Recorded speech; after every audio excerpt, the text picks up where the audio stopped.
আমি এমন মানুষ দেখেছি যারা ভীষণ স্বার্থপর, যারা দীর্ঘদিনের সম্পর্ককেও তোয়াক্কা করে না, যাদের কোনো কিছুতেই যায় আসে না, সমস্ত স্মৃতিকে নিমেষে ধূলিসাৎ করে দিতেও পরোয়া করে না, পুরানো দিনের কথাগুলো ভুলে যেতেও তাদের সময় লাগে না, খারাপ সময়ে পাশে থাকা মানুষগুলোকেও মুছে ফেলতে তাদের মন কাঁপে না।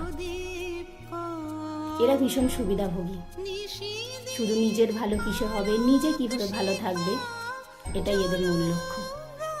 এক কথায় ধান্দাবাজ।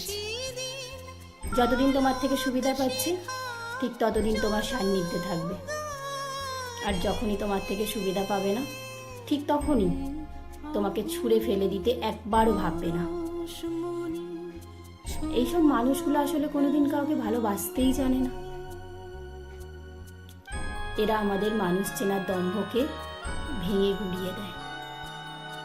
এমন মানুষগুলো আমাদের জীবনে আশীর্বাদ নাকি অভিশাপ আমার জানা নেই, সত্যিই জানা নেই।